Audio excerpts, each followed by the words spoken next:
Père, il est digne et il nous réveille chaque matin avec son chant, on va dire, suave. C'est notre coq.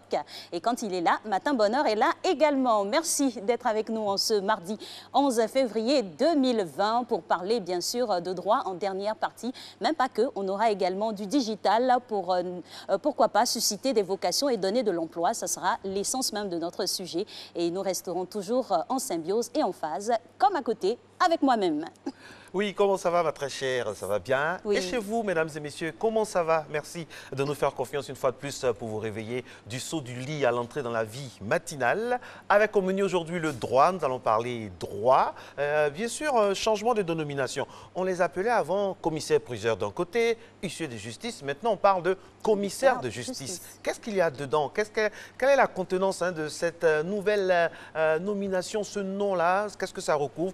On aura le secrétaire général de cette entité-là qui viendra nous en parler, Maître Kokora. Mais à côté, on aura nos amis de la radio, on aura Kadi Glin qui nous parlera du digital, on aura la bonne humeur avec toute une équipe dirigée par Christelle Akoussa et tous ceux qui sont en bas, les caméramans, les quatre. Ah oui, Betty que je salue juste Betty en face, également, qui a ma caméra. Et Christelle Akoussa, les grandes dames de la matinale que nous aimerons saluer, grâce à qui nous avons ici une ambiance qui nous permet d'améliorer notre travail quotidien. Ah, vous ne croyez pas si bien dire. Eh oui, à vos on ordres. part du côté du pays de l'oncle Sam avec cette fierté nationale en la personne, bien sûr, de monsieur, on va dire à tout son titre, hein, il est le commandant-major Jakarta Konaté, américain d'origine ivoirienne. Après 20 ans de bons et loyaux services dans l'armée américaine, il a été décoré au rang d'officier dans l'ordre du mérite des unités des États-Unis, pour excuser du peu. Et voilà, il a servi précisément dans le domaine de la santé. Et puis c'est un grand symbole pour montrer que tout le monde, chacun de nous a droit à une partie de ce rêve américain, ce fameux rêve américain-là. Et sa famille peut être fière de lui et surtout sur sa patrie d'origine, d'où la présence ce jour très mémorable pour lui de l'ambassadeur Haïdara. Merci mesdames et messieurs d'être en notre compagnie. Aujourd'hui, bien sûr, c'est le 11 février. À quelques encablures seulement de la Saint-Valentin. Ah. Bonne fête au Euran. Et les dérivés, c'est un nom breton, nous dit-on. C'est pas Eura, c'est Euran. Non, c'est Euran. Eura, c'est un grand nom de la communication dans notre pays, n'est-ce pas, Marette Chef? Eh oui, on et a tous les contemporains. Théodora. Oui. On a Dora aussi. Ah, Dora l'exploratrice, très célèbre. Bon, Dora a grandi maintenant, hein, paraît-il qu'elle est en couple et tout ça. Théodora, Théa, Théodorine aussi. Bientôt un enfant. Oui, on l'a vu aussi. Théodorine. Très en croissance, Dora. Théodorine. Oui, Théodorine, célébrée aujourd'hui, 11 février. Et puis aujourd'hui, on a une pensée pour toutes ces personnes qui souffrent des affres de la maladie. Oui, c'est la journée mondiale des malades initiée en 1982 par l'Église catholique, le jour anniversaire de l'apparition de Notre-Dame de Lourdes, en mémoire de Notre-Dame de Lourdes. Toutes ces personnes qui souffrent, qui nous regardent d'une clinique ou sur un lit d'hôpital, nous avons une pensée particulière pour vous ce matin, que la divinité en laquelle vous croyez puisse vous donner vraiment la guérison la plus totale possible.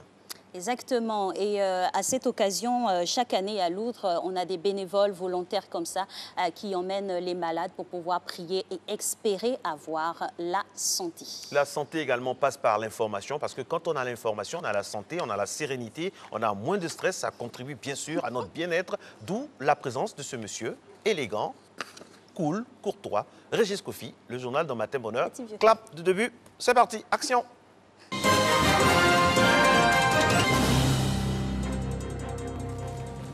Bonjour Alexis Marco, madame, monsieur, bonjour. Merci d'être avec nous dans ce rendez-vous de l'actualité. On se rend tout de suite à Addis Abeba en Éthiopie au cours du 33e sommet de l'Union africaine. Le président de la République, Alassane Ouattara, a été l'invité du dîner des leaders africains pour la nutrition organisé par la BAD, Banque africaine de développement. Sur le sujet, le chef de l'État a mis en exergue les efforts de la Côte d'Ivoire avec notamment la création d'un Conseil national pour la nutrition, l'alimentation et le développement de la petite enfance et l'ouverture en mars 2019 du Centre d'excellence régional contre la faim et la malnutrition. Le chef de l'État, Alassane Ouattara, a également participé à un sommet extraordinaire de la CEDEAO sur la situation politique en Guinée. Viviane Haïma. Après leur participation à la cérémonie d'ouverture et aux travaux en plénière du 33e sommet des chefs d'État de l'Union africaine, Les chefs d'État de la CEDEAO se sont réunis en un sommet extraordinaire dans la soirée sur la situation politique en Guinée-Bissau. Le sommet s'est aussi penché sur la question de la monnaie unique. À cette occasion, le président de la République, Alassane Ouattara, président en exercice de l'UEMOA, a apporté des éclairages à ses pairs sur la réforme du franc CFA. Première étape pour parvenir à la mise en place de l'ECO, comme prévu par la feuille de route de la CEDEAO. Les chefs d'État ont exprimé leur satisfaction sur ces importantes évolutions engagées par l'UEMOA. Les chefs d'État se sont donc concertés sur la situation politique en Guinée-Bissau. Le Japon soutient la Côte d'Ivoire pour le bien-être du couple mère-enfant. L'agence japonaise de coopération internationale JICA vient de lancer un projet pour renforcer les soins de santé maternelle et néonatale. Abobo et Cocody sont bénéficiaires pour 5 ans. Salima Toudia nous en parle. Réduit d'ici 2025, le taux de mortalité maternelle qui est de 614 décès pour 100 000 naissances vivantes et le taux de mortalité néonatale qui est estimé à 33 décès pour 100 000 naissances vivantes. Un objectif à atteindre à travers le projet d'amélioration du continuum de soins maternels et néonatales. Le projet est conçu par l'État ivoirien et le Japon à travers la JICA. Ce projet permettra ainsi d'améliorer la qualité de soins à travers la mise en pratique du modèle de continuum de soins en Côte d'Ivoire en se focalisant sur les accouchements normaux dans les établissements de premier niveau basés à Abobo. L'approche de la coopération technique proposée par la JICA vise l'appui à l'autonomie et contribue au développement de la capacité de sorte que les pays bénéficiaires puissent se développer de façon autonome. La prise en charge de qualité du couple mère-enfant doit être une priorité sanitaire selon les partenaires au développement. Soyez rassurés de la détermination des partenaires à accompagner le ministère de la Santé et de l'Hygiène publique dans cette dynamique d'extension des moyens probants et des interventions efficaces qui, à terme, verront que la tendance est à la baisse et de manière inéluctable de la mortalité de la mère, de l'enfant et du nouveau-né. Le ministre de la Santé et de l'Hygiène publique a souligné l'importance de réussir ce projet qui va améliorer les indicateurs en matière de santé du couple mère-enfant. Vous conviendrez avec moi que le parcours ainsi défini n'implique pas uniquement des dispositifs infrastructurels et logistiques, mais aussi, et même plus, il implique un dispositif environnemental humanisé, empreint d'amour. Je suis heureux que toutes les compétences nécessaires à cette entreprise sociale soient réunies ce jour pour nous permettre de construire le projet d'amélioration du continuum des soins de santé maternelle et néonatale. Cette coopération technique permettra la construction d'un pôle mère-enfant au CHU de Cocody pour améliorer ses services de santé maternelle et néonatale. Les agents de l'Office ivoirien des parcs et réserves OIPR sont instruits sur un nouvel outil d'administration. Il s'agit de la gestion adaptative des aires protégées. On en sait davantage avec Jean-Marc Djadji. Plus de 20 responsables de l'Office ivoirien des parcs et réserves OIPR sont formés sur la gestion adaptative, un nouvel outil de direction des aires protégées. Ils apprennent à identifier les menaces sur les écosystèmes, à mettre en place les priorités et améliorer leurs actions de conservation des parcs et réserves naturelles de Côte d'Ivoire. On se dit s'ils utilisent ces plans stratégiques, ils vont arriver à faire en sorte que les activités, les actions qu'ils vont amener sur le terrain seront les activités qui vont donner les résultats pour l'impact. Là, on va voir les impacts vraiment palpables. Cette formation est une initiative de la Fondation pour les parcs et réserves de Côte d'Ivoire. La gestion adaptative est pour les agents de l'Office ivoirien des parcs et réserves OIPR une alternative à la sauvegarde de l'environnement. La gestion des parcs nationaux est très complexe. Donc les enjeux se sont donc accrus et il ne s'agit plus maintenant de conserver pour conserver, mais il faut intégrer évidemment donc les engagements internationaux de l'État en matière donc de protection de la nature. Donc il n'y a pas que la protection du capital biologique, mais il y a également l'intégration du caractère donc, social, l'intégration sociale, le développement donc, des territoires. Avec cette nouvelle formation, il y a un certain nombre de questions qui sont posées.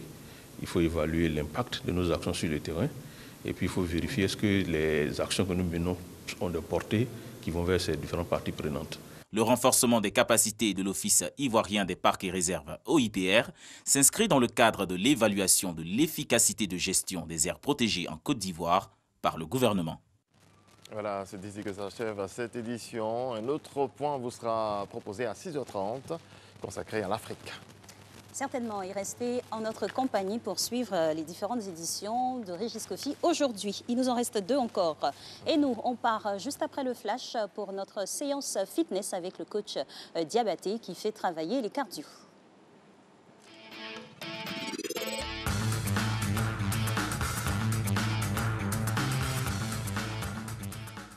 Yo, yo, la famille, bonjour, c'est encore Coach Diabaté pour vous servir.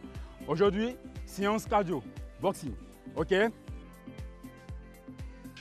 c'est l'échauffement, hein? C'est basique, on marche. Marche légère. Marche avec mouvement de bras antéro-postérieur. Regarde droit devant. Bouge toujours. Marche. Allez, on sautille légèrement. Bouge. Léger. Bouge.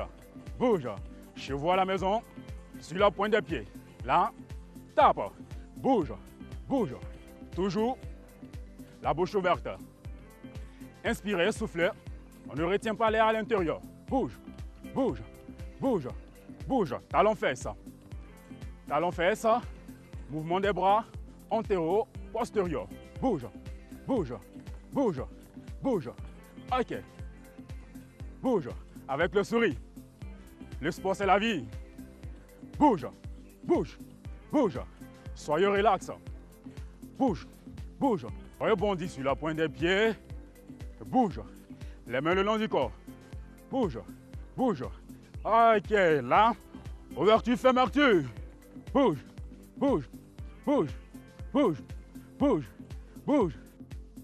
Allez, on rassemble les jambes. Là, on reste sur la pointe des pieds. Et on grandit légèrement. Tout doucement. Grandis. Et reste sur la pointe des pieds, entrelace les doigts. 1, 2, 3, 4, 5, 6, 7 et 8. Ok, bouge, tape. Les mains protègent le visage et on bouge. Légère flexion entre les jambes au niveau des genoux. Bouge.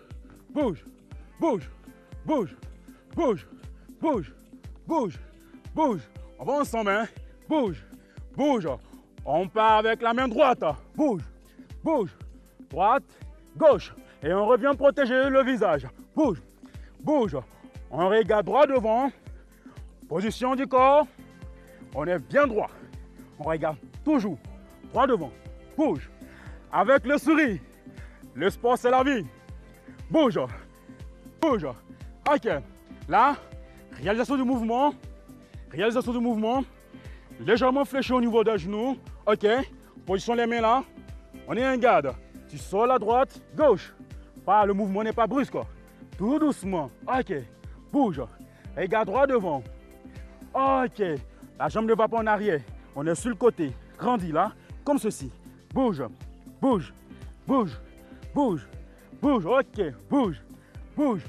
Mais n'exagère pas le mouvement. Bouge. Ok. Bouge. Regarde droit devant. Ok. On va marcher. Récupérer. On marche en récupère. Marche, récupère. Le mouvement est très simple. Ok? On est toujours en garde. Le mouvement, c'est le coude qui sort. Là. Ok? Coude. Bouge là. Flexion délicate, arrière de la jambe au niveau des genoux. Bouge là.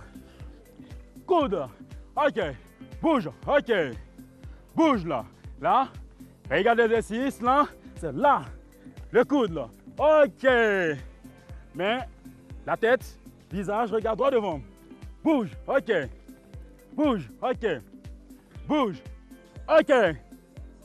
Prendre. Bouge là. Ok. Bouge là. On récupère sur place. Marche.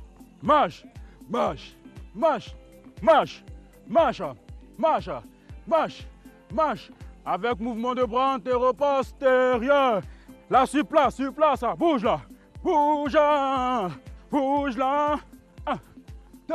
On regarde droit devant. Toujours avec le sourire. Bouge. Oh. Pause là. 2, 3, 4, 5, 6, 7 et 8. Grandis tout doucement sur la pointe des pieds. 2, 3, 4, 5, 6, 7 et 8. Le sport, c'est difficile, mais c'est vital. À la séance prochaine. Au revoir. C'est vrai, c'est difficile, mais c'est vital. On apprécie le punch, les côtés pétillants de notre coach qui, chaque matin, nous envoie comme ça dans des univers différents. Matin Bonheur se poursuit, mesdames et messieurs, après les efforts, après la souffrance. Et si on dégustait un peu quelque chose, c'est là où intervient cette rubrique que j'aime bien, c'est l'histoire du petit-déj. Aujourd'hui, voici ce qu'on va manger.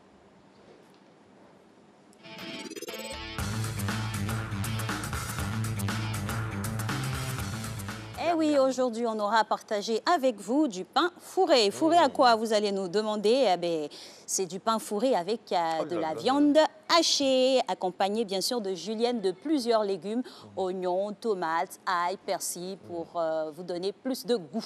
Un véritable voyage dans le pain fourré avec tout ce qu'il y a comme protéines afin de bien débuter la journée, mesdames et messieurs.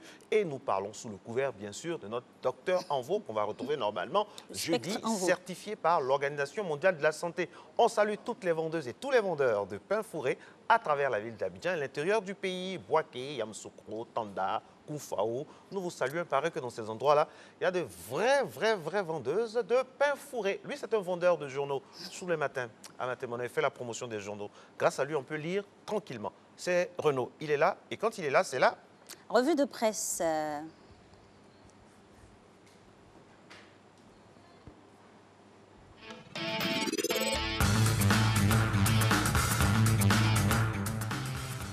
Il est bien là avec nous, Renaud. Bonjour. Bonjour Alix. Bonjour Renaud. Bonjour Marco. On démarre tout de suite avec la mise en place de l'éco. Les choses avancent dans le bon sens.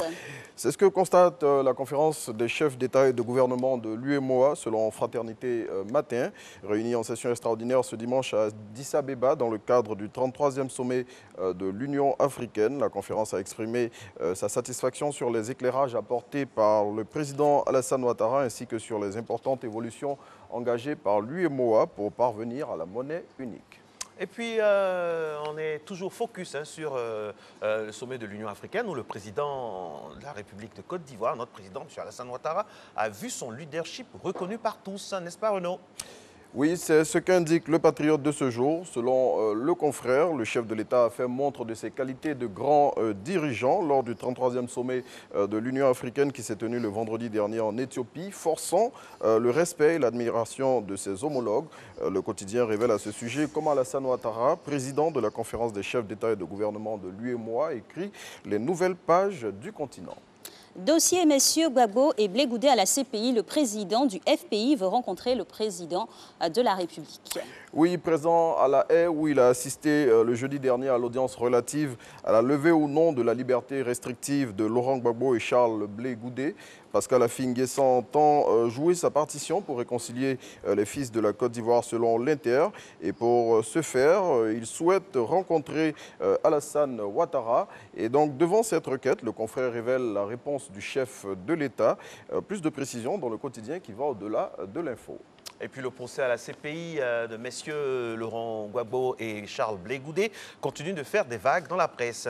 Oui, l'intelligent d'Abidjan en parle, lui qui propose en exclusivité un décryptage de l'audience du 6 février 2020 avec maître Jean-Paul Benoît, l'un des avocats de l'État de Côte d'Ivoire. Et dans cet entretien accordé aux confrères, l'homme de loi revient sur ce qui s'est exactement passé à l'audience du jeudi dernier et se prononce sur l'issue éventuelle de cette bataille judiciaire qui a pour cadre la Cour pénale internationale. Et l'info nous retient toujours du côté de l'AI. Oui, et maître Abdoulaye Ben Meïté, lui aussi, a accordé une interview à un confrère, maître Abdoulaye Meïté, qui est l'un des avocats de l'État de Côte d'Ivoire. Et donc, ainsi, au micro de la radio La Voix de la Diaspora, l'avocat ivoirien s'est prononcé sur le processus de réconciliation en Côte d'Ivoire et sur les mesures de restriction imposées à Laurent Gbagbo et Blé Goudé. Et là-dessus, Le député de Kani, selon l'expression, a déclaré « Les injures et les invectives ne vont pas libérer Gbagbo ». Et pendant ce temps, le dialogue entre le pouvoir et l'opposition dans notre pays est en train petit à petit de s'amenuiser, de tirer vers sa fin. Oui, les discussions sur le nouveau code électoral qui va régir les élections générales à partir de 2020 vont bientôt prendre fin. Le jeudi dernier, les parties prenantes à ce dialogue devaient parapher ses conclusions et malgré ce rendez-vous manqué, le quotidien Le Matin indique que la fin du film est proche et révèle l'agenda secret qui met, selon lui, l'opposition en difficulté. Et face à ce qu'il qualifie de mauvaise foi de l'opposition sur la question de la carte nationale d'identité, qui est l'un des points d'achoppement de ces échanges, le confrère pose la question de savoir si ce document était gratuit sous Bédié, Gbagbo ou encore Guy Robert. Le source de vie est aussi au programme dans cette revue de presse avec les annonces du gouvernement.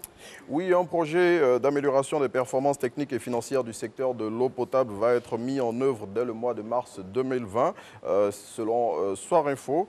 Cette mesure annoncée hier par le ministre de l'Hydraulique Laurent Tchagba lors d'une visite de terrain dans les quartiers de Williamsville et Makassi va permettre d'améliorer les conditions d'approvisionnement en eau potable dans la capitale économique ivoirienne où plus de 155 sous-quartiers font face à ces problèmes. Et puis une nouvelle qui va ravir les aficionados du Vieux-Port, ici en terre des Burnies, les supporters de l'Olympique de Marseille, parce que l'OM s'installe d'une certaine manière en Côte d'Ivoire. Oui, le club français va ouvrir très bientôt une école de football à Abidjan, déjà présent avec des établissements au Sénégal, en Algérie et en Tunisie. L'ancien club de Didier Drogba, avec cette école annoncée en terre ivoirienne, continue son expansion sur le continent. Et selon Presse Côte d'Ivoire qui relaie cette information, 2 écoles supplémentaires sont d'ores et déjà prévues, dont une au Maroc et l'autre à Yaoundé, au Cameroun. Et ça, c'est une belle nouvelle pour tous nos petits bambins qui s'adonnent au foot avec un grand espoir. Merci à vous, Renaud. Merci. Et nos petites bambines aussi. Hein. Exactement, le sport féminin, surtout le football féminin, commence aussi à percer. Merci infiniment, mon très cher Renaud. Merci, Marco. À demain. On vous retrouve demain, toujours avec le même plaisir. Aujourd'hui, bien sûr, mesdames et messieurs, nous sommes le mardi 11 février 2020 dans la thématique droit. Aujourd'hui, nous allons parler des commissaires de justice. C'est le nouveau nom. On ne dit plus huissier de justice, commissaire plusieurs. Maintenant, c'est commissaire de justice. Comment cela se passe? Comment cette mutation est de mise? C'est vrai hein, qu'il y avait huissier avant, maintenant c'est commissaire, mon commissaire de justice. Eh oui, qu'est-ce que cela englobe dans toute sa quintessence, dans toute son entièreté? Eh bien, évidemment, on aura un expert qui nous dira les incidences de ce changement de nom-là. Et puis, ce qu'il faut savoir, comment être orienté quand on arrive dans des lieux où il faut bien sûr faire ou s'établir des documents. Et puis, sinon, aujourd'hui, nous célébrons des anniversaires de personnes que vous connaissez à travers les médias, bien sûr. Il y a eu les Oscars aussi, hein, ça, il ne faut pas qu'on oublie. Hier. Avec le sacre de Brad Pitt dans la nuit de dimanche à lundi. Le sacre de Brad Pitt, et puis également l'apparition de Spike Lee en tenue en hommage à Kobe Bryant, sans oublier, bien sûr, le film coréen primé. Vraiment, et puis... un florilège de grandes stars habillées comme il se doit pour la cérémonie. En tout cas, ça fait rêver ce genre de cérémonie. On espère en avoir aussi bientôt sous nos cieux. Et c'est vrai que de plus en plus, hein, le cinéma commence à vraiment trouver ses lettres de noblesse avec notamment la Nissa qui se prépare pour mai prochain. Et puis pour rester bien sûr dans le giron, dans la spirale du cinéma, voici ce visage. Jennifer Aniston, c'est son anniversaire aujourd'hui. Comme par hasard. Brad Pitt a eu l'Oscar. Jennifer, ça sent le réchauffement. Exactement. Il se dirait que voilà, il y a un petit rapprochement qui se passe entre les anciens époux. Mais bon, on va essayer de suivre cette affaire, comme on le dit. Affaire à suivre jusqu'au bout. Affaire à suivre. On ne lâche pas l'affaire. Un remake, donc, dans la vie, cette fois, dans la vraie vie, du couple Brad Pitt-Jennifer Aniston. Notre invitée va s'installer dans quelques instants. Je rappelle qu'avec elle, nous allons parler d'un sujet très, très intéressant qui nous parle de comment avoir du travail via donc les réseaux sociaux. Trouver un emploi grâce aux réseaux sociaux, c'est l'affaire de notre spécialiste. Je ne dis pas son nom, je ne la présente pas totalement. Vous allez le faire vous-même parce que ça va tout seul. À tout à l'heure.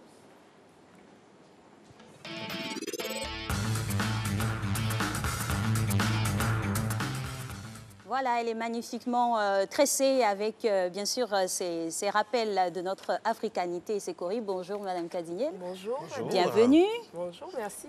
Alors, vous venez avec du travail pour nous? Oui, On va essayer de trouver du travail grâce aux réseaux sociaux ce matin. D'accord. Plus pour nos téléspectateurs qui sont demandeurs, comment trouver un emploi grâce aux réseaux sociaux? Comment on procède? Alors déjà, il faut faire attention à bien actualiser son CV en ligne. Alors je prends par exemple l'exemple de LinkedIn, qui est par excellence le réseau social consacré au monde du travail. Vous cherchez du travail, il est tout naturel de mettre à jour vos compétences, vos expériences, parce que c'est la première source d'information pour un recruteur.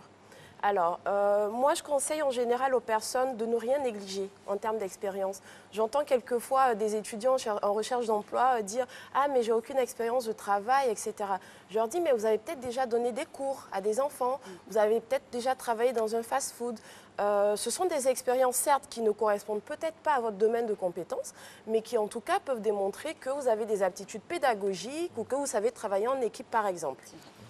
Et donc, de notre côté, il est intéressant également de faire attention à ce qu'on peut trouver sur d'autres réseaux sociaux. Il faut savoir qu'aujourd'hui, le recruteur qui regarde votre CV sur LinkedIn peut également être amené à aller sur Facebook, Instagram, etc. pour voir quel type de personne vous êtes dans la société. Alors, il est très bien d'avoir une image assez lisse sur LinkedIn, mais si de l'autre côté, sur Twitter ou autres réseaux sociaux, vous avez une attitude un peu bagarreuse ou, je ne sais pas moi, grossière, ça ne va pas très bien avec l'image qu'on peut donner de l'autre côté. Donc, il faut faire attention à assainir en tout cas son image sur les différentes plateformes. Alors, quid des méthodes dites classiques, le dépôt physique de CV et puis les lettres de motivation, le temps du temps jadis, est-ce que c'est révolu ou bien on peut le réorienter? Alors, ce n'est pas révolu, encore une fois. Comme vous le voyez très souvent dans mes interventions, je privilégie également l'humain. Mais je pense aussi que les réseaux sociaux sont un prolongement de cette recherche d'emploi ou alors une base de recherche d'emploi. Il faut savoir qu'aujourd'hui, il y a un marché que je pourrais qualifier de caché de l'emploi, dans le sens où certaines entreprises ne vont pas forcément publier leurs offres d'emploi sur les plateformes habituelles que nous connaissons, mais un directeur de ressources humaines ou un chargé de recrutement peut très bien le faire sur sa page personnelle LinkedIn. Donc, il peut être intéressant de faire une liste, peut-être, des entreprises potentielles où l'on cherche à travailler, en cherchant peut-être encore une fois sur LinkedIn qui sont les chargés de recrutement, qui est le responsable de la direction où nous souhaitons aller. Il peut être intéressant de créer du lien avec ces personnes et pourquoi pas d'entrer en contact avec eux. Alors, une méthode assez simple, hein, une fois que nous sommes amis sur ces réseaux sociaux-là, c'est peut-être d'envoyer un message. Bonjour, merci de m'avoir accepté dans votre réseau social. Pourrez-vous me donner peut-être des conseils pour chercher du travail dans mon domaine? Et petit à petit, pourquoi pas glisser subtilement aussi sa petite recherche d'emploi.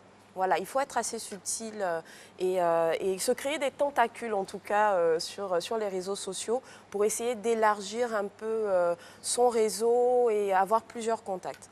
Et ne négligez pas également les contacts de vos contacts. On peut ne pas pouvoir atteindre directement un directeur d'entreprise, mais on a certainement une personne de notre réseau qui connaît cette personne et qui pourrait nous faciliter, en tout cas, le rapprochement avec cette personnalité.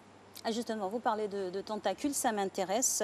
Il n'est pas rare de voir que des fois, ça bug un peu sur la toile ou avec Internet généralement. Est-ce que ce n'est pas un risque à prendre pour perdre l'emploi, comme on le dit? S'il est posté qu'on n'a pas vu à temps ou qu'il y a eu un bug, mais la date limite est passée. Oui, effectivement, il y a ce risque-là. Du coup, je pense qu'il est important, en tout cas pour les personnes en recherche d'emploi, d'être aux aguets. Je pense qu'il faut aller régulièrement, je dirais tous les jours, voire tous les 2 jours, sur les plateformes où vous pensez pouvoir trouver du travail, actualiser, être au fait de ce qui se passe. Ce qui peut être intéressant, c'est de connaître aussi l'actualité de l'entreprise en allant sur les réseaux sociaux. Beaucoup d'entreprises communiquent sur Twitter en parlant de leur plan de transformation, de nouvelles directions, de nouveaux objectifs qu'ils sont en train de prendre. Ça peut être une manière de déceler un peu si cette entreprise aura besoin de vos compétences et pourra ainsi vous conduire à faire une candidature spontanée. n'y a pas de souci. Merci. On va revenir avec vous. Hein. Je sais que vous êtes à vos calepins chez vous, parce que quand Kadi parle, on apprend des choses. Et quand elle passe, c'est toujours tout bénef hein, pour ceux qui nous regardent tous les matins. On reviendra. Hein, si vous cherchez un emploi, nous sommes de tout cœur avec ces personnes qui souffrent des affres du chômage. Et Dieu sait que ces personnes-là sont nombreuses dans nos pays dits en voie de développement. Rebelote, ce sera tout à l'heure avec Kadi. Juste le temps pour nous de passer par le couloir de la pub et de l'info. À tout à l'heure.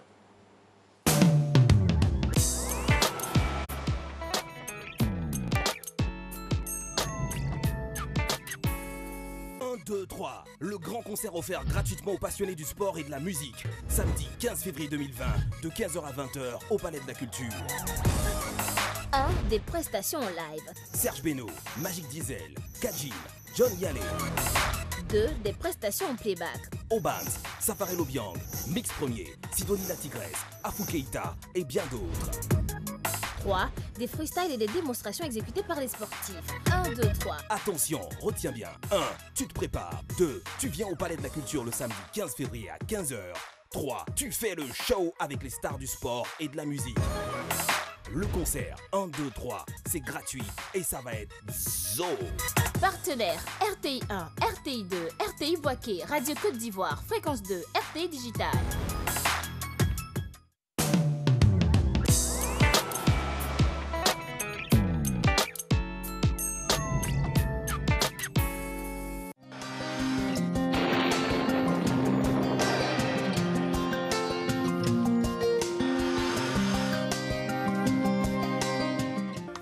Mesdames et messieurs, bonjour.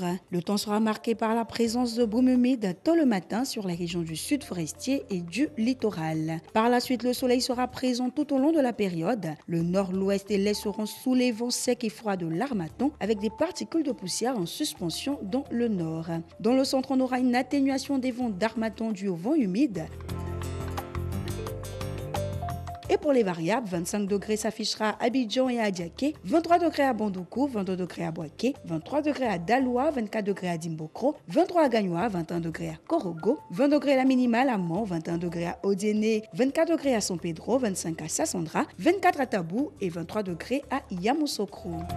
L'après-midi, les vents d'harmattan se renforceront pour atteindre les zones du littoral. Le temps restera généralement humide sur les régions du sud, mais une sensation d'air relativement sec se fera ressentir durant toute la période. La forte concentration de poussière dans le nord pourrait entraîner une réduction de visibilité dans certains endroits. Pour les variables de l'après-midi, 32 degrés à Abidjan et à Diaké, 36 degrés à Bandoukou et Boaké, 35 à Daloa, 36 degrés à Dimbokro, 34 à Gagnoa, 35 degrés à Korogo, 34 degrés à Mont, 35 degrés à Odiéné, 32 à San Pedro, pareil pour Sassandra et Tabou, et enfin 36 degrés à Yamoussoukro. Merci de nous avoir suivis. Très belle journée à toutes et à tous.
De l'actualité consacrée cette fois à l'Afrique. Bienvenue, bonjour à tous. En Algérie, Saïd Bouteflika, le frère du président déchu Abdelaziz Bouteflika et deux anciens chefs du renseignement algérien ont été condamnés en appel hier à 15 ans de prison par un tribunal militaire pour complot contre l'armée et l'État. Louisa Hanoun, secrétaire générale du Parti des travailleurs et accusée de ce procès, avait été condamnée en première instance à 15 ans de prison. Elle a vu sa peine réduite à 3 ans de prison, dont 9 mois ferme. Son avocat a précisé à l'AFP qu'elle va sortir.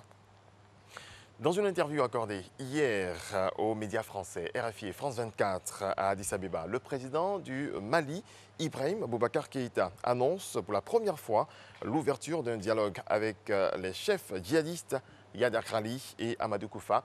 Ibeka révèle également que l'armée malienne devrait arriver vendredi à Kidal. Cette ville du nord du pays échappe à son contrôle depuis 6 ans. Situation en Guinée. Pour la première fois depuis l'annonce d'un référendum constitutionnel, le président Alpha Condé s'exprime également sur les médias français. Le chef de l'État réplique à ses adversaires qu'il accuse de vouloir remettre les compteurs à zéro pour pouvoir se représenter à la présidentielle d'octobre prochain. Toutefois, il n'exclut pas d'être candidat. C'est mon parti qui décidera, a dit Alpha Condé.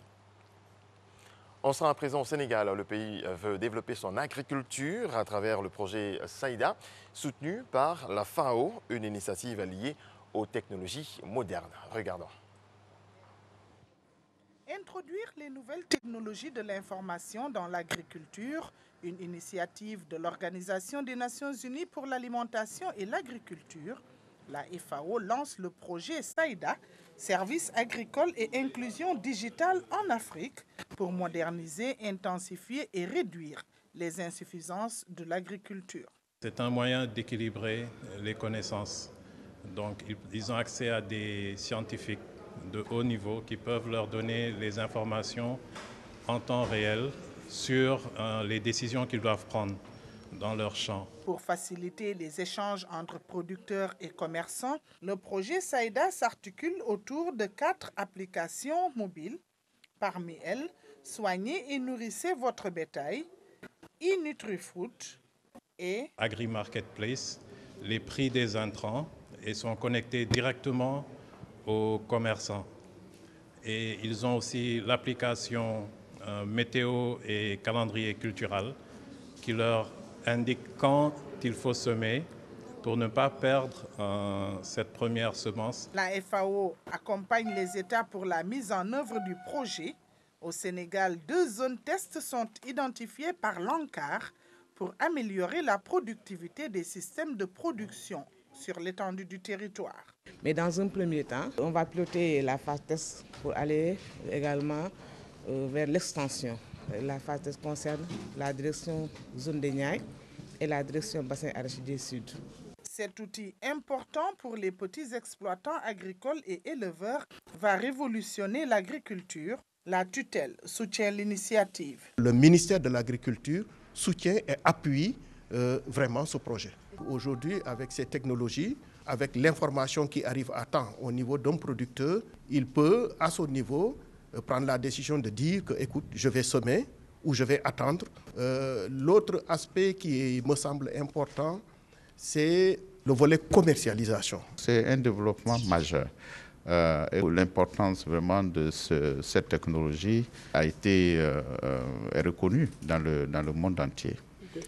Et la FAO voudrait vraiment aider la sous-région, pour commencer, à vraiment accélérer le processus de vulgarisation, à l'instar de ce qui se passe dans d'autres pays déjà au niveau de l'Afrique de l'Ouest. Après 3 jours de formation, experts, vulgarisateurs, spécialistes de la matière du Sénégal et des autres pays de la sous-région seront outillés pour promouvoir l'agriculture intelligente.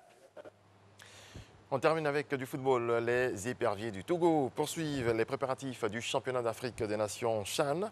Pour tester les acquis et juger le niveau de l'équipe, les éperviers locaux seront en amical le 14 février prochain face au Bénin. Ils seront donc face aux écureuils U23 à Lomé.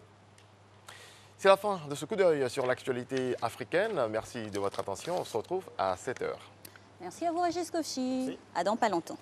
Alors, elle est restée avec nous en plateau. On parlait bien sûr de comment trouver un emploi grâce aux réseaux sociaux. Madame Kadigne, dites-nous, quel regard vous portez sur ces personnes qui font des vidéos avec tout leur CV dit comme ça? Alors, je trouve ça vraiment très original. Je pense qu'il faut se démarquer. Certainement que les recruteurs en ont peut-être un peu marre des CV papier très classiques en noir et blanc. Donc, il est toujours intéressant, en tout cas, de sortir du lot et de se faire repérer. Donc faire des vidéos, faire des CV assez originaux avec peut-être un peu plus de couleurs. Aujourd'hui, il y a des plateformes qui sont gratuites et qui permettent de créer des vidéos justement interactives ou de faire réaliser un CV qui est un peu plus attrayant que celui qu'on a l'habitude de voir jusqu'aujourd'hui. Et justement, cela peut intéresser aussi les chasseurs de tête. Parce que c'est vrai qu'on peut faire une démarche de rechercher de l'emploi, mais il faut également faire en sorte d'être repéré par ces chasseurs de tête qui sont assez discrets quand même sur les réseaux sociaux, mais qui écument très souvent ces plateformes-là pour retrouver la perle rare. Alors, faire une vidéo, c'est très bien. On peut aussi faire des publications qui sont en lien avec notre domaine d'activité et de montrer un peu notre ouverture et peut-être l'étendue aussi de nos connaissances. S'intéresser à certains sujets qui sont en lien avec notre domaine peuvent permettre aux chasseurs de tête de se dire « Ah tiens, cette personne-là a de la suite dans les idées, a peut-être une stratégie à nous proposer, etc. » J'en suis témoin, j'ai déjà été contactée par une entreprise en Afrique du Sud pour une entreprise sud-africaine qui venait s'installer en Côte d'Ivoire. Je n'aurais jamais découvert toute seule cette entreprise-là si je n'avais pas en tout cas créé une certaine présence sur les réseaux sociaux de sorte à me faire repérer par ce recruteur-là. Je vous donne l'exemple aussi d'un ami qui est graphiste et qui tous les lundis se donne la peine de réaliser une infographie en donnant peut-être des conseils sur son domaine à d'autres personnes. Et cette personne-là, en tout cas, intéresse les recruteurs parce que c'est aussi l'occasion de démontrer son savoir-faire à travers ces petites publications. Alors, en tout cas, il y a un mot qui me plaît depuis qu'on parle, c'est le mot réseau. On parle de réseaux sociaux, mais le mot réseau est capital déterminant. Comment on se tisse ce réseau-là pour, quand on sort par exemple de l'université, de son école, de sa grande école, comment on tisse ce réseau-là, digitalement parlant, pour qu'il soit actif, pas trop exagéré? Il y a un savant dosage à faire, non ? Tout à fait. Il faut être très subtil, hein, comme disait tout à l'heure. Et je dirais même qu'il ne faut même pas attendre la fin de ses études pour commencer à créer son réseau. Il faut commencer à le faire dès l'entrée peut-être en études supérieures. Commencer à déjà s'intéresser au domaine. Alors, si vous êtes par exemple dans l'audit, commencez à regarder, à chercher des personnes qui sont chargées d'audit ou qui travaillent dans la finance. Commencez à ajouter ces personnes-là à votre réseau social. Cherchez des directeurs de ressources humaines ou chargés de ressources humaines qui sont spécialisés peut-être dans le domaine de la finance et commencez à tisser du lien avec ces personnes-là, de sorte que 1 an, 2 ans plus tard, lorsque vous recherchez un stage ou un emploi, elles soient déjà dans votre vivier et vous n'êtes pas là au dernier moment en train d'essayer de recueillir le maximum de personnes. Donc c'est quelque chose qui se construit sur le long terme en tout cas. Et on parle de recherche d'emploi sur les réseaux sociaux, mais en même temps, les réseaux sociaux sont un emploi en tant que tel. Tout à fait.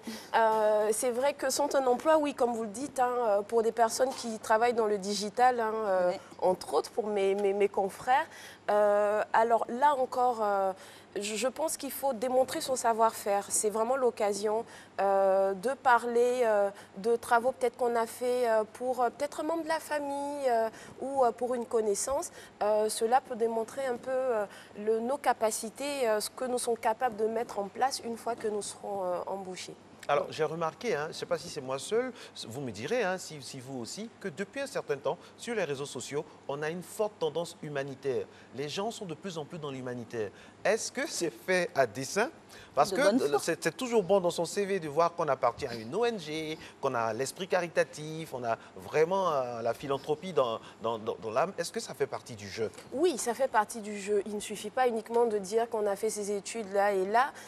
Il s'agit aussi de montrer que nous sommes humains, que c'est ce que les Américains appellent les soft skills, que nous sommes capables de nous intégrer à un groupe, de mener un projet de bout en bout.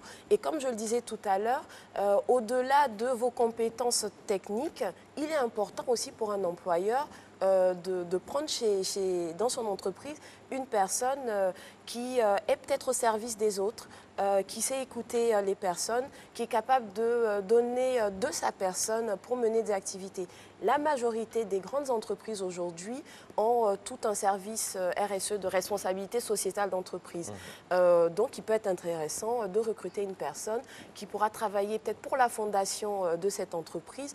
Donc, tout ceci sont vraiment des compétences à mettre en avant. Ne triez pas vos expériences, c'est plutôt aux recruteurs de le faire. Justement, vous avez parlé en amont de la pluralité de comptes qu'on pourrait avoir. Et on sait que généralement, chaque compte a ses spécificités. Pour quelqu'un qui recherche du travail, qui fait une vidéo, il poste où exactement? Et pour quelqu'un qui veut montrer qu'il est assez sociable, qui a la main sur le cœur, il s'oriente vers quel réseau social? Alors, déjà pour sa recherche d'emploi, les grands classiques, hein, LinkedIn et Viadeo.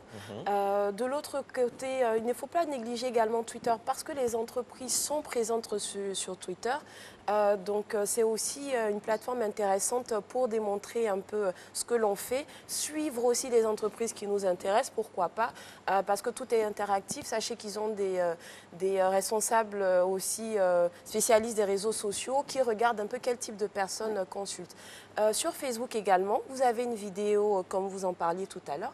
Il peut être intéressant de la publier sur Facebook parce que les recruteurs sont sur LinkedIn et sont à titre personnel également sur Facebook. Donc un dimanche, ils peuvent très bien tomber sur votre vidéo et vous contacter le lundi pour un emploi. Amen. Amen. Petit bonheur, la chance. Quand on va chercher du travail, c'est comme si on partait, comme si on lançait des courriers, tout lié avec votre parure. Bon. Enfin, pour parler comme les Africains. Bon, je dis ça pour vous faire rire un peu. Mais à la vérité, ce que moi j'aimerais savoir, c'est que comment les employeurs sont préparés à ça? Comment ils appréhendent cette nouvelle manière de demander l'emploi? Comment ils appréhendent? Est-ce que le patron qui a, c'est vrai, on peut avoir un patron qui est très vieux jeu, mais qui a un circuit digital très développé. Alors, vous allez avoir une meilleure présentation digitale et le jour où vous serez confronté à ce patron-là qui est vieux jeu, qui est conservateur de chez conservateur, l'entretien sera houleux. Comment on fait pour être, comme Alice disait toujours tout à l'heure, polyvalent, c'est-à-dire flexible? Tout à fait. Encore une fois, vous avez dit le mot tout à l'heure, équilibre. Il est bien vrai qu'il faut être digital et vraiment savoir s'y comporter. Mais lorsqu'on va en tout cas à un entretien d'embauche, généralement on ne sait pas très bien à qui on a affaire. Donc il faut être prêt à attaquer sur tous les fronts, je dirais ça comme ça. Lancer ses courriers. Voilà, lancer ses courriers, partir avec son CV physique également et pourquoi pas le présenter à la personne parce qu'on ne sait pas à qui on a affaire. Et puis si effectivement le directeur est peut-être vieux jeu, certainement qu'il y a dans le jury une autre personne qui est un peu plus à l'aise avec... C'est le directeur qui décide. C'est le directeur qui a le dernier mot. Qui a le dernier mot. Hein. C'est vrai, c'est le directeur qui a le dernier mot. Donc je reviens encore une fois à l'humain. C'est vrai, le digital a permis de nous mettre sur la voie de l'emploi, mais lorsque nous sommes face à l'employeur, il faut vraiment être terre à terre et s'aligner aussi avec la personnalité de celui que vous avez en face de vous. Et intégrer par là même les codes. C'est vrai qu'on peut être remarqué, vu par les réseaux sociaux, mais il ne faut pas arriver décontracté comme si on était à la Silicon Valley. Quoi. Complètement. Oui, c'est sûr que si on a une... Et encore. C'est sûr que donner une image voilà, assez correcte de soi sur LinkedIn, je veux dire, il faut faire un prolongement de cela quand on est devant la personne qui va nous recruter. Faire attention à sa tenue vestimentaire, être à l'aise dans la tenue que nous choisissons. Pour les dames, ne pas trop se parfumer, ne pas trop se maquiller également. Il faut vraiment rester subtil et dans la mesure, encore une fois, parce que nous ne savons pas forcément qui nous avons en face. Cette personne peut être agressée par notre parfum ou l'aimer. Donc, il faut vraiment tempérer tout cela. C'est un véritable millimélo. Ah oui, franchement, parce que les goûts et les couleurs. Les filles, comment vous voyez la demande d'emploi dans 30 ans? Parce que là, on est en 2020 déjà. Est-ce que vous vous imaginez comment on va, comment on dit, faire les jalonneurs dans 20, 30 ans? Est-ce qu'en tant que blogueuse, vous pensez à ça, vous anticipez? Oui, à mon avis, si j'avais ma petite boule magique, là, je dirais que Au niveau de la recherche d'emploi, dans quelques années, je pense qu'on sera vraiment très pratique. Il y a certains pays aujourd'hui qui sont peut-être un peu plus avancés que nous. Alors, en termes de recherche d'emploi, vous y allez, vous faites votre entretien et il y a un exercice qui est donné, pratique qui est donné aux 2 ou 3 personnes qui restent sur la shortlist, qu'ils traitent en amont chez eux et qui viennent présenter. Et la personne qui a le mieux réussi l'exercice est directement embauchée. Je pense que de plus en plus, nous allons nous tourner vers ce type de recrutement très pratique, moins de blabla comme on peut le dire, et puis plus de concret en tout cas. Et moi, je pousse totalement votre idée parce que ça se fait déjà hein, et même des grandes chaînes de télévision récupèrent cela comme contenu en tant que tel. Vous venez, vous voulez le job, vous venez vous présenter vos compétences, vos aptitudes et à la fin, voilà, vous repartez avec le travail tout simplement. Tout simplement. On décloisonne un peu et puis objectif carbone, on respecte un peu l'environnement, moins de papier. Exactement. Alors là, justement, elle a parlé d'environnement. Il y a l'environnement, il y a le côté humanitaire, le côté social. Qui vous êtes? Est-ce que finalement, on ne nous demande pas d'être parfait quand on demande un emploi? Est-ce que finalement, on ne nous demande pas d'être parfait? C'est trop exigeant. C'est vrai, c'est trop exigeant du style. Pas d'être parfait, Alors mais que d'être parfois, soi. chez nous en Afrique, ici, les dés sont déjà pipés. Il faut être soi. Il ne sert à rien de donner une image sur les réseaux sociaux qui ne correspond pas à nous réellement parce que, croyez-moi, l'employeur va s'en rendre compte très vite une fois qu'il vous aura donné le job et il pourra très bien vous demander de partir dans la période d'essai. Donc il faut être fidèle à ce qu'on est et sur les réseaux sociaux et dans la réalité. Il ne sert à rien de s'inventer des compétences qu'on n'a pas en réalité. Il faut être franc. Ne mettez pas que vous avez un anglais excellent sur votre CV si vous avez un niveau tel que le mien. Il faut être vraiment très clair avec cela. Et il y a des tests en ligne, par exemple, qui permettent pour certains domaines de compétences de faire des tests et vraiment de vous situer et de savoir quel est votre niveau réel. Et être franc avec le recruteur en disant voilà, j'ai un niveau moyen, mais je suis prêt ou prête à prendre des cours ou à me former pour être meilleur. Alors Marcelin a relevé quelque chose de très important, à savoir que des fois les dés étaient pipés. On est en face aussi le plus souvent de subjectivité. Vous avez parlé par exemple de maquillage à ne pas mettre trop prononcé, quoique c'est très intéressant, il faut rester soft, de parfum qui pourra agresser. Mais des fois on tombe sur quelqu'un qui a une mauvaise humeur, bon j'aime pas sa tête, elle peut être compétente ou il peut être compétent, mais j'aime pas sa tête donc je décide de ne pas le prendre. On ne devrait pas changer les paradigmes, passer par d'autres filtres? Oui, alors j'ai rencontré une personne récemment qui m'a dit mais pourquoi est-ce que tu ne mets pas de photos sur ton CV? Et je lui ai répondu que c'était pour vous permettre d'être plus neutre. Parce que déjà, une personne n'est pas recrutée sur son physique, sur son teint clair ou foncé. Officiellement. Officiellement, mais elle est recrutée sur ses compétences et ses qualités. Alors, donc, dans un premier temps, pour se donner les chances aussi, pourquoi pas, il faut peut-être, pourquoi pas, retirer la photo et puis laisser aussi faire le test, de voir comment est-ce que le recruteur se comporte quand vous avez une photo et quand vous n'en avez pas. Cela peut vous permettre d'ouvrir des portes. Alors, si après on vous demande de l'ajouter, c'est vraiment autre chose. Mais encore une fois, si vous êtes en face d'un recruteur qui veut vous recruter uniquement pour votre physique, c'est peut-être pas le lieu où il faudrait insister pour travailler. Ce sont des alertes également. Et je donnerais ce conseil-là que ce ne sont pas toutes les offres qui sont bonnes à être acceptées. Il faut aussi analyser le recruteur qui est en face de soi. Quelles sont ses valeurs?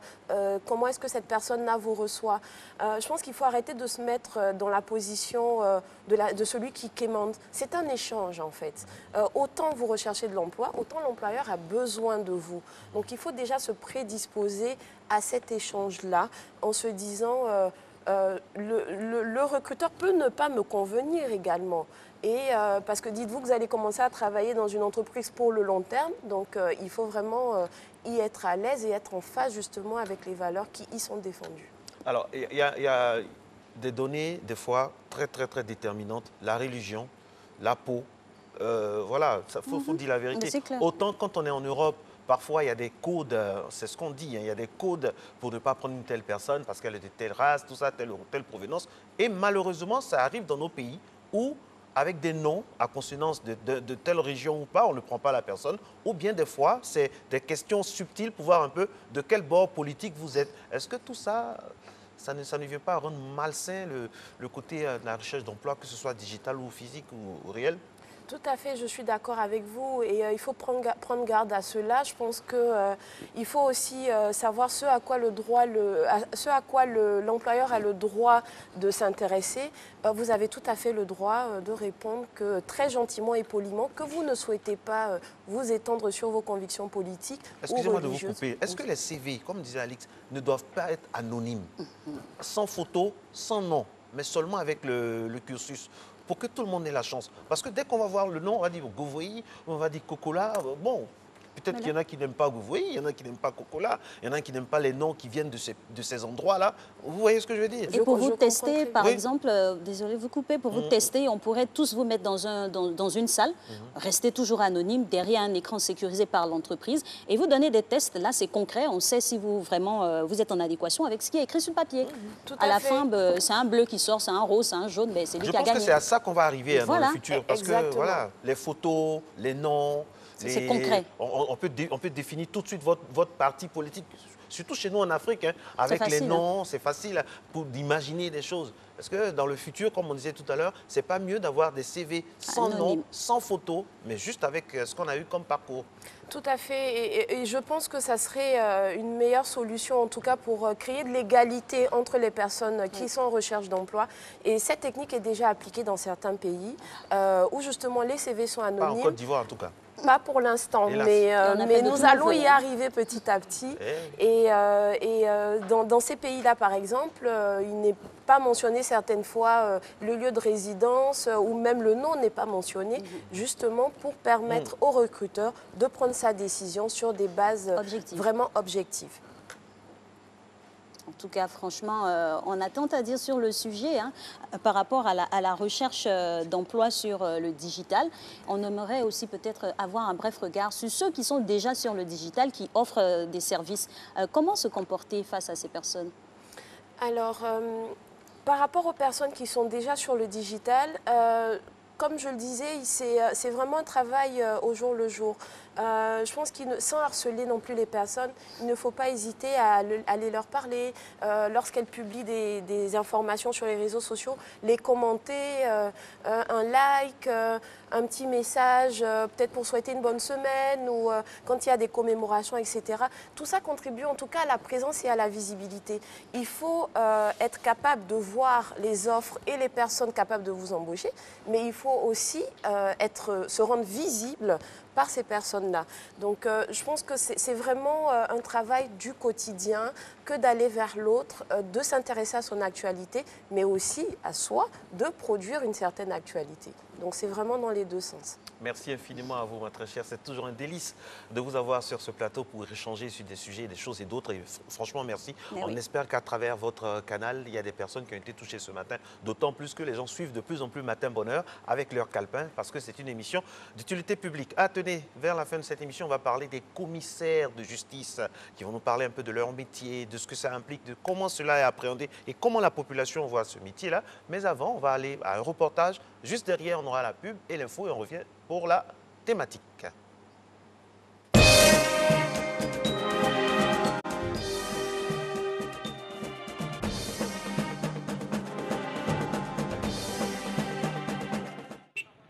Le riz blanchi.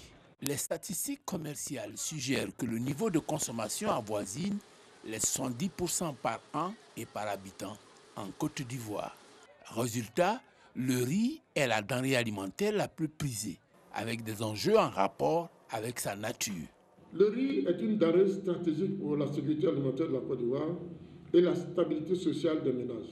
Or, la production nationale ne couvre que 50% de la demande intérieure en constante progression de 7% l'an. Pour combler ce gap, la Côte d'Ivoire importe du riz tous les ans depuis des décennies après l'embellie de 1976 et la sensible remontée de 2012 à 2016. Tenez, pour la période 2019-2020, les prévisions d'importation sont de l'ordre de 1 500 000 tonnes contre 1 400 000 tonnes en 2017-2018, pour un coût d'environ 300 milliards de francs CFA. Seulement voilà, selon les experts en riz, l'Asie, la mer nourricière ne sera plus capable de satisfaire la demande mondiale d'ici à 2030. Une situation révélée par le ministre en charge du riz lors de sa passation de charge. Aujourd'hui, tous les experts riz sont d'accord qu'à l'horizon 2030, l'Asie qui nourrit aujourd'hui l'Afrique sera elle-même importatrice nette de riz. Alors, question, comment combler ce gap des 50% de la production nationale et couvrir le rythme de croissance de la consommation intérieure? Une consommation portée par 3 facteurs. Le croît démographique, il est de 3,3% par an. L'urbanisation galopante. Un Ivoirien sur 2 est citadin contre 1 sur 3 au lendemain des indépendances. Dernier élément, le changement de régime alimentaire. Il faut donc se donner les moyens de produire beaucoup et mieux pour assurer l'autosuffisance en riz des Ivoiriens. Cela pour tenir compte des enjeux de la sécurité alimentaire et la stabilité sociale des ménages. Une interrogation s'impose donc. Est-ce réaliste de croire que la Côte d'Ivoire peut être autosuffisante en riz? On peut être autosuffisant en riz. Il faut la volonté manifeste de l'État. Aujourd'hui, c'est vrai, nous avons des formations au niveau de la production. Mais il faut qu'il y ait 3 chaînes de valeur au niveau du riz, c'est-à-dire la production, la transformation et la commercialisation. Le temps est donné, mais à une condition, cibler les investissements. Il faut investir dans les semences, il faut investir dans la mécanisation, il faut investir dans le transfert de technologies parce que ça c'est important. On peut avoir la technologie et puis si ce n'est pas transféré aux paysans, et ça c'est la formation, il faut former les pays. Et puis il faut aussi améliorer les systèmes d'irrigation dans certains pays. Vous avez dit améliorer le système d'irrigation. En Côte d'Ivoire, avant d'améliorer le système d'irrigation, il faut commencer par mettre en valeur les nombreux bas-fonds. Sans compter ceux qui cernent les villes, comme ici, à Gagnoa. Pour ces bas-fonds autour des villes, une précaution est à prendre. Sécuriser les terres. La plupart des bas-fonds de la ville sont annexés par les habitations. Il y a des bas-fonds même où les gens ont planté des bornes pour construire. Donc il y a lieu d'interpeller les autorités pour qu'on nous fasse des nouveaux aménagements. Notons à toutes fins utiles que les superficies irriguées fournissent 36% de la production nationale pour 17% des superficies rizicoles de la Côte d'Ivoire. La cible de la formation. Depuis 4 ans, la coopération chinoise forme des riziculteurs ivoiriens sur 15 jours à Guigidou, dans le département de Divo. À ce jour, on en dénombre plus d'une centaine et les acquis sont notables. Vraiment, quand je suis arrivée, c'était émouvant de voir que la machine travaille. Or, bien avant d'arriver ici, on faisait tout à la main, à la daba. Avec les nouvelles techniques que nous avons appris ici l'année dernière, et quand nous sommes partis, on a expérimenté sur le terrain et on a augmenté de production jusqu'à 4 tonnes. Sur le tableau des semences, les ressources humaines et le savoir-faire existent, avec un bémol, l'encadrement conséquent. Le processus de production des semences même est tellement compliqué. Quand tu veux même t'y mettre, l'administration, c'est pas facile. Les contrôleurs semenciers qui vont venir pour approuver ta semence, par exemple, qui quittent jusqu'à Abidjan. Et même quand bien même tu fais la demande, tu dois payer, et des fois même ils ne viennent pas. Donc quand c'est comme ça, la semence que tu veux produire là n'est pas certifiée. Dernière cible de l'investissement préconisé, la mécanisation. À ce niveau, l'État a montré toute sa disponibilité. C'était à l'occasion du Sahara 2019, par la remise de tracteurs. Dernière manifestation des pouvoirs publics à vaincre ce signe indien, l'avènement d'un ministère dédié à la promotion du riz. Dans la même veine, l'Office national du développement de la riziculture, ONDR, est devenu une agence pour répondre avec diligence aux préoccupations des acteurs de la filière. Tout cela pour traduire en acte l'adage « qui veut aller loin, ménage sa monture ».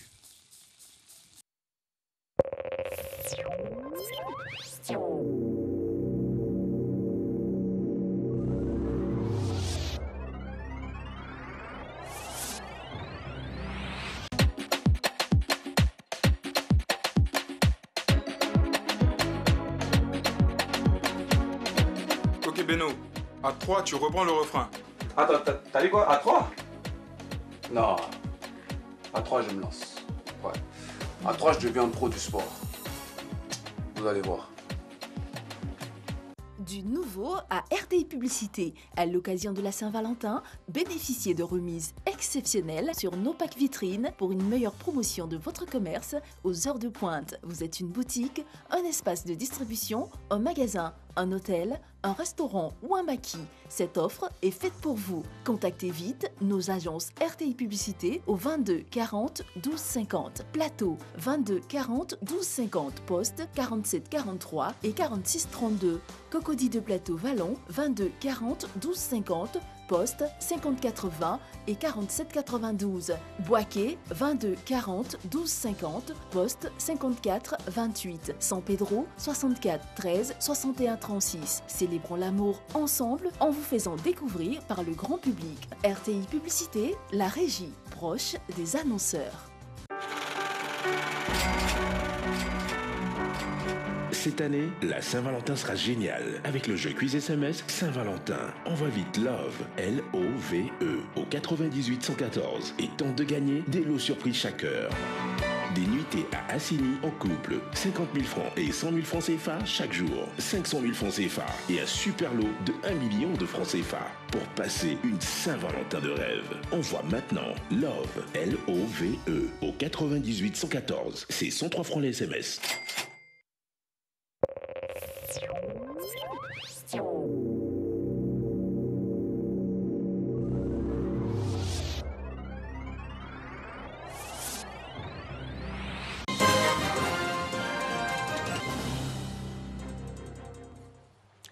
Bienvenue dans l'actualité internationale. En Irlande, le Sinn Féin, partisan d'une réunification du pays, est devenu la deuxième force au Parlement irlandais après avoir remporté le vote populaire aux élections législatives de samedi. Une percée historique qui bouscule les deux grands partis de centre-droit, jusqu'ici habitués à se partager le pouvoir. En France, au Contamine-Montjoie, où 5 Britanniques ont été touchés par le coronavirus. Le maire Étienne Jacquet annonce que tous les tests effectués sont négatifs. Il se dit rassuré pour les enfants du village et invite à rester en éveil puisque le dispositif n'est pas levé. Regardons. Au Contamine, tous les tests effectués se sont avérés négatifs.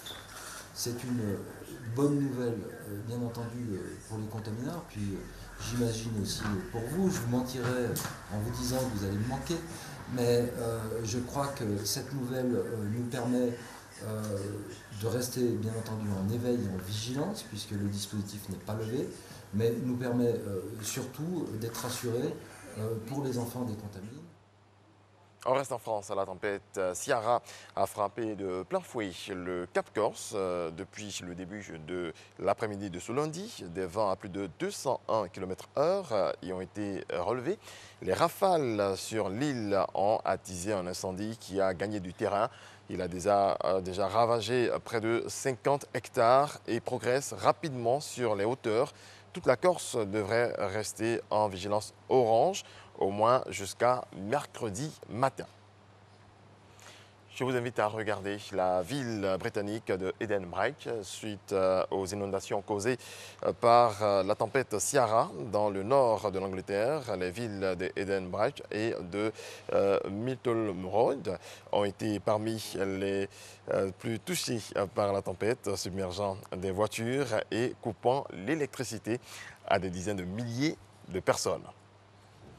Patricia Harry s'est cachée dans un magasin avec 21 personnes lorsqu'un soldat thaïlandais a ouvert le feu dans un centre commercial, faisant 29 morts et une cinquantaine de blessés dans la ville de Korat, au nord de la Thaïlande.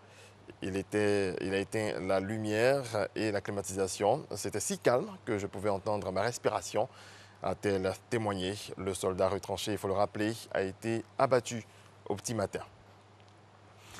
En France, le droit à la sédation profonde et continue est prévu par la loi Leonetti de 2016 pour offrir une fin de vie digne sans aller jusqu'à l'euthanasie. La Haute Autorité de Santé a recommandé hier d'autoriser les médecins de famille à y avoir recours. On termine avec du sport rugby. Le 15 de France a battu l'Italie dimanche dans le tournoi des 6 nations, 35-22, et remporte ainsi son 2e succès dans ce tournoi. Les Bleus décrochent ainsi le bonus offensif et prennent la tête du tournoi. Et voilà qui marque la fin de ce point de l'actualité. Très belle journée à toutes et à tous. Merci à vous, Régis Cauchy. On se voit demain. À que celui demain. À demain. Alors, nous l'annoncions depuis l'entame de cette émission. Nous recevons avec grand plaisir Maître Assa Kokora Paul Valéry. Il est secrétaire de la commission paritaire de la Chambre nationale des commissaires de justice de Côte d'Ivoire. Avec lui, on parlera des rôles et prérogatives des commissaires de justice, cette nouvelle appellation des huissiers de justice et des commissaires priseurs qui sont maintenant appelés commissaires de justice, juste après jingle.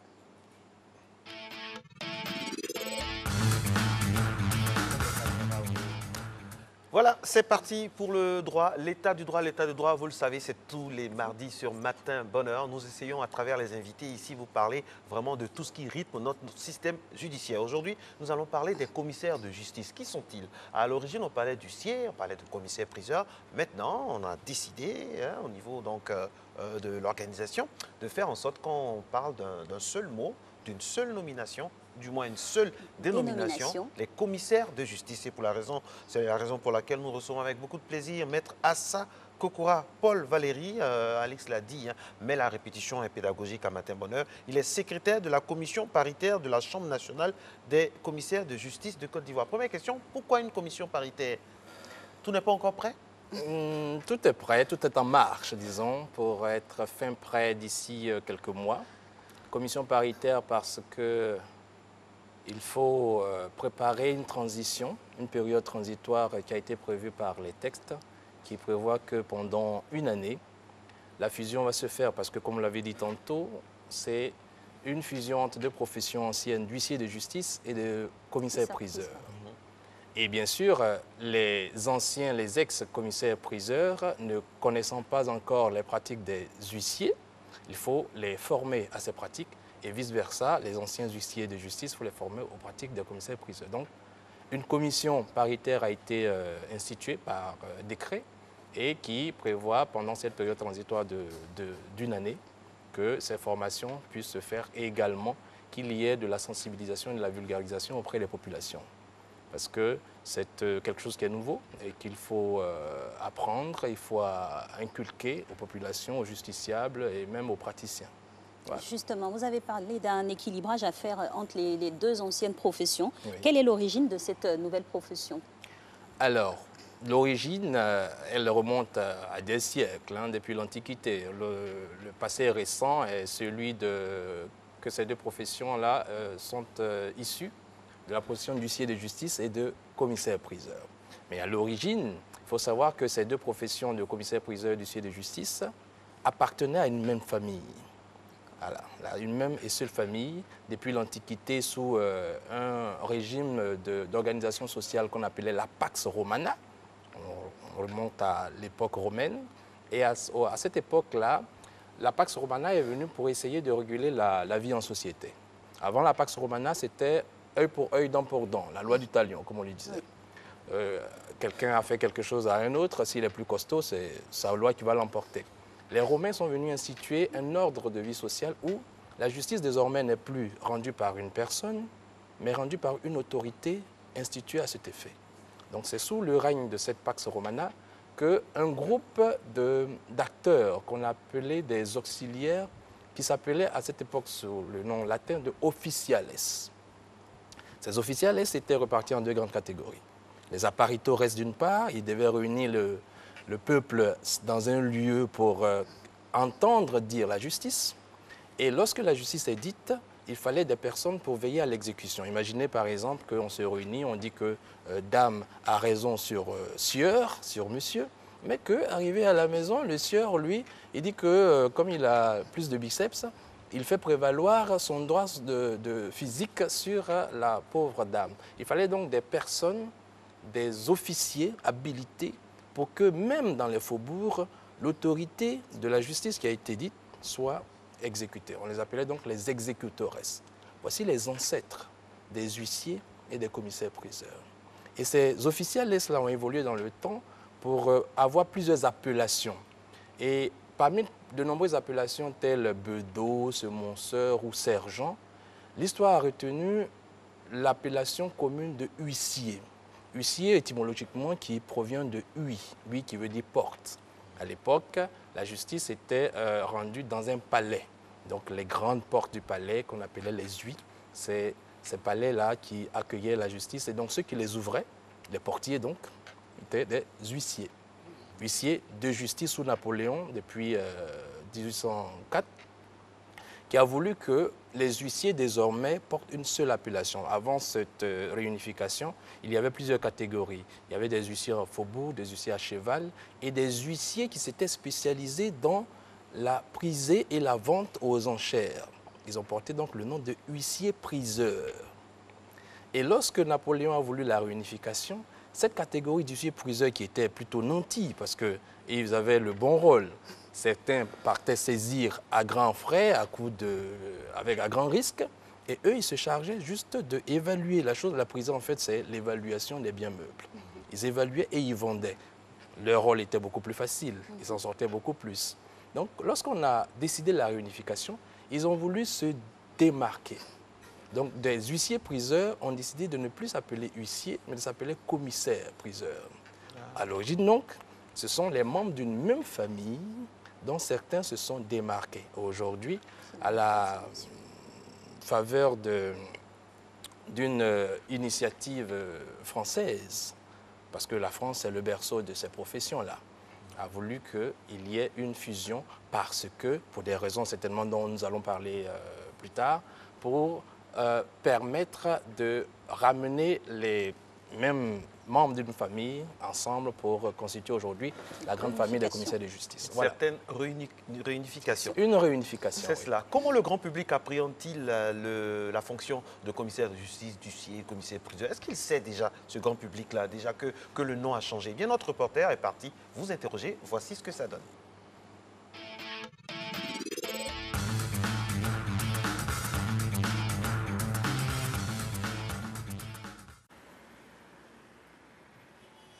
Pour la plupart du commun des personnes, des mortels, on les associe plus à des affaires de magouille et autres, tout ça. Tout est question de la thématique, sinon c'est le fond de l'action et l'activité qui demeure. Sinon, commissaire comme huissier, c'est la même chose.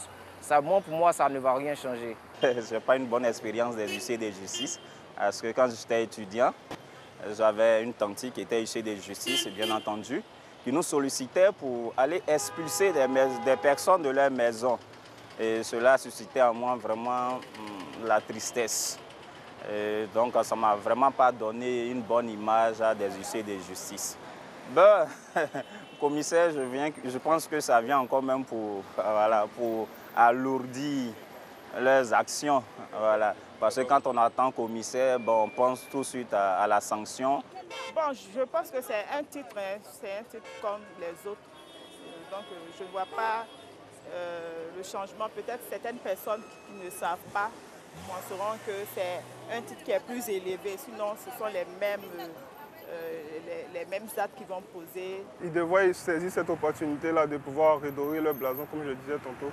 Et puis de faire de sorte que vraiment l'institution du droit ivoirien soit vraiment bien représentée et qu'il soit coté au niveau international.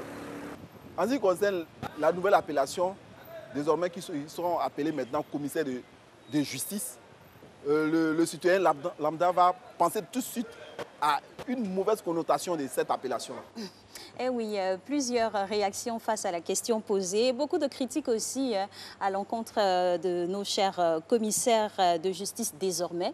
Alors, maître, dites-nous, quels sont les fondements légaux et la loi qui a édicté, d'où le décret qui régisse la profession nouvelle? Merci de poser cette question qui permet d'éclaircir et d'éclairer la population, les justiciables, sur les fondements légaux de cette nouvelle profession.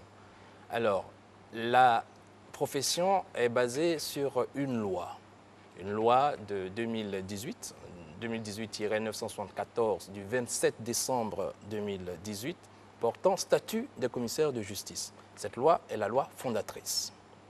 Cette loi définit donc le statut, comme son nom l'indique, des commissaires de justice avec les attributions, en son article 1er, par exemple, qui définit 10 attributions monopolistiques. À part les commissaires de justice, aucune autre personne n'est habilitée à exercer ces 10 attributions monopolistiques. En dehors de ces attributions monopolistiques, il y a 7 attributions non monopolistiques et bien d'autres attributions que la loi prévoit. Outre cette loi qui donne la base légale de la profession, il y a les décrets. Un décret d'application notamment qui a été pris en 2019, le décret 2019-567 du 26 juin 2019, qui portant modalité d'application de la loi. Après ce décret, il y a eu un décret, ce décret qui fonde nous notre existence en tant que commission paritaire, c'est le décret de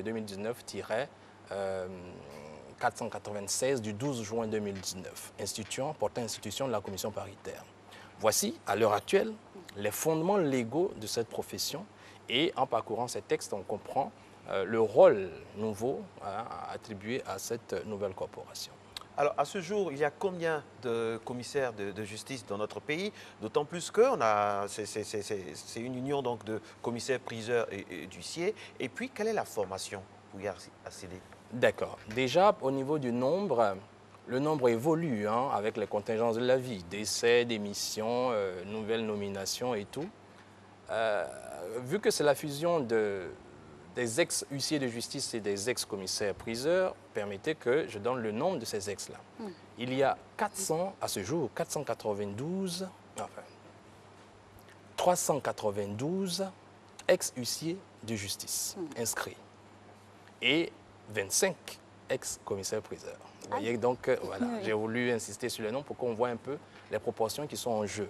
Au total, donc, on se retrouve avec 415 praticiens inscrits à ce jour et qui se préparent à entrer pleinement, à exercer pleinement les nouvelles attributions de commissaire de justice. Vous dites 415, 392 plus 25, voilà. Ça fait 415?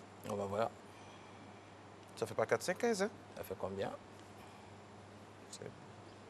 En plein calcul. Avec 417. 417. Il y a eu 2 nouveaux. Ah oui, d'accord. Voilà, on est précis sur le chiffre qui est actualisé. Tout à fait. Et voilà, on est et là, je tiens à préciser que au niveau des chiffres, du jour au lendemain, il y a une évolution. Donc, on va retenir un chiffre moyen de 415. Parce que déjà, on nous annonce quelques maladies, on espère, on prie pour eux pour que tout se passe bien. Alors, on va rentrer maintenant de plein fouet dans la fonction et savoir le rôle et les attributions du commissaire de justice. Voilà. Au niveau du rôle, comme je l'indiquais tantôt, c'est prévu par le premier article de la loi portant statut des commissaires de justice. Et les 10 attributions, on va en citer 4 attributions principales. D'accord. Que tout le public connaît un peu mieux. C'est que, d'une part, le commissaire de justice est chargé de la signification et de la notification de tous les actes. Voilà. Il en a le monopole. Quand on veut faire une assignation, quelqu'un veut s'adresser à la justice, c'est le commissaire de justice qui rédige une assignation et sert cette assignation-là. Donc, c'est ce qu'on appelle la signification ou la notification. Il y a également l'exécution des décisions de justice ou titres en forme exécutoire. C'est-à-dire que lorsque la justice a rendu une décision, il faut une autorité habilitée, elle est la seule d'ailleurs, à pouvoir mettre à exécution cette décision. C'est le commissaire de justice. Également, une autre attribution monopolistique, non des moindres, peut-être pas très connue des populations, c'est le service des audiences. Vous savez que lorsqu'il y a une audience, les audiences sont publiques. Qui dit public dit possibilité de trouble. Alors il faut une autorité chargée de faire régner l'ordre au cours des audiences et de pouvoir appeler les affaires. Quand on arrive dans un tribunal, par exemple, ce n'est pas à monsieur le juge, président du tribunal, de venir crier le nom de, on dit par exemple, affaire Marcelin contre X. Ça ne se fait pas. C'est un huissier de justice qui est chargé de faire ce service d'audience-là. Et enfin, vu qu'il s'agit d'une fusion désormais, les commissaires de justice ont le monopole de la prisée, donc l'évaluation des biens meubles, les tasses, les chaises et les tables, et la vente aux enchères publiques volontaires ou forcées. Voilà, voici un peu donc, pour ne pas être trop long, voici un peu le chapelet des attributions monopolistiques des commissaires de justice en Côte d'Ivoire. Ok. Cela est dit. Nous allons poursuivre. Quels sont vos rapports avec les commissaires de justice? Est-ce que vous avez eu déjà affaire à un huissier, à un commissaire-priseur? Comment ça s'est passé? Emmanuel Bonzo, notre reporter, vous a interrogé. À un certain moment, j'habitais dans une maison. J'ai payé la maison régulièrement, compte tenu d'une situation que j'avais. Et ils ont fait venir un huissier de justice, me disant d'être expulsé de la maison. Et je leur ai demandé de me donner un temps pour qu'ils puissent me trouver une autre maison.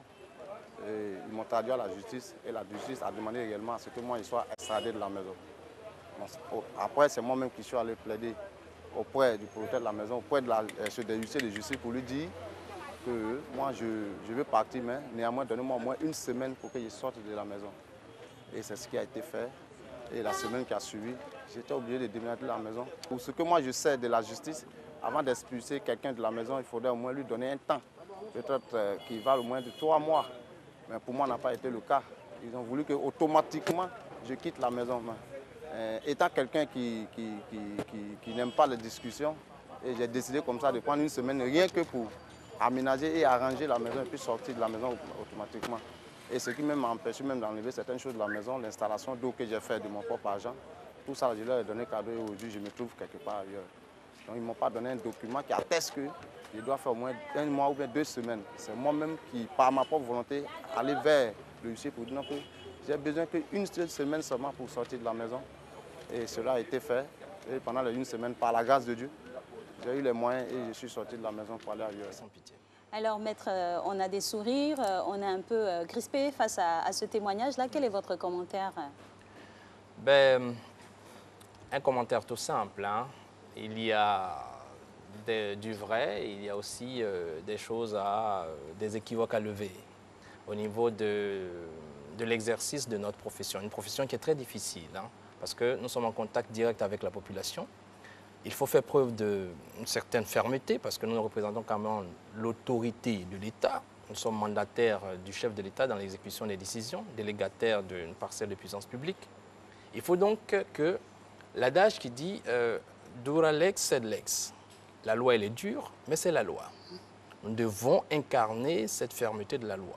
Mais nous avons affaire quand même à une matière humaine, des hommes qui ont certainement des difficultés qui les amènent, soit dans le cas de celui qui vient de prendre la parole, celui qui vient de prendre le loi, qui des difficultés financières font que peut-être il n'arrive pas à payer son loyer. Alors, lorsque quand même nous sommes munis d'une décision de justice, il faut y aller avec une certaine manière. C'est ce que nous avons appelé l'éthique et la déontologie. Fermeté, certes, mais il faut faire comprendre d'abord au justiciable le droit qui s'applique à lui.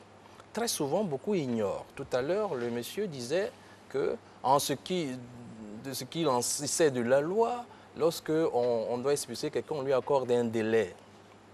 Il n'a pas tout à fait tort, mais il n'a pas tout à fait raison. Parce qu'en fait, les modalités pour faire partir quelqu'un d'une habitation dépendent de la régularité de son contrat.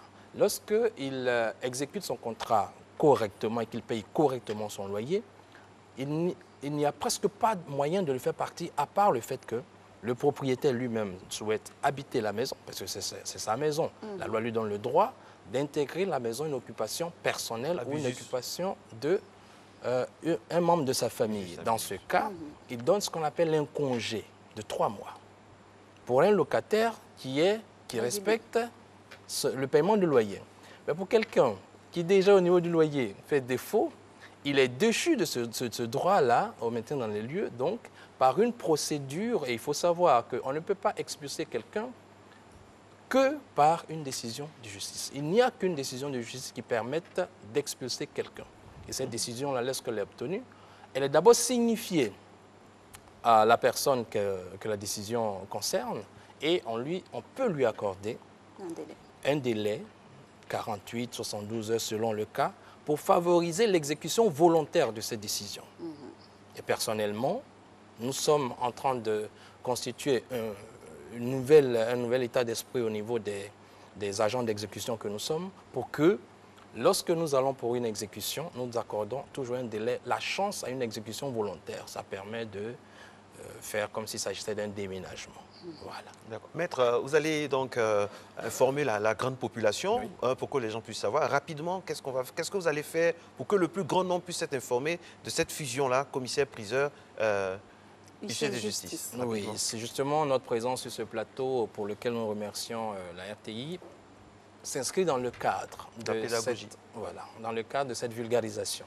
Et la vulgarisation qui commence par envoyer d'abord un message d'information et ensuite à travers une campagne nationale de sensibilisation à l'intérieur du pays. Nous avons ciblé les 3 cours d'appel que constitue la Côte d'Ivoire, qui sont la cour d'appel d'Abidjan, cour d'appel de Bouaké, cour d'appel de Daloa.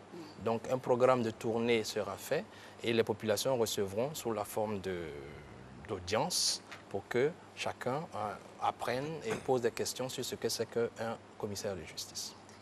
Merci infiniment à vous, Maître Assa Kokora Paul Valéry. Comment on fait quand c'est fini l'audience? Qu'est-ce que l'huissier dit, le commissaire de justice? La séance est levée ou l'audience est levée? Non, la séance est levée et le monopole du président de la séance. Mais quand le président a fini de dire la séance est levée, le commissaire de justice, il dit le tribunal ou la cour. Mesdames et messieurs, on a été très heureux d'être en votre compagnie. La cour de Matin Bonheur. Bonne journée.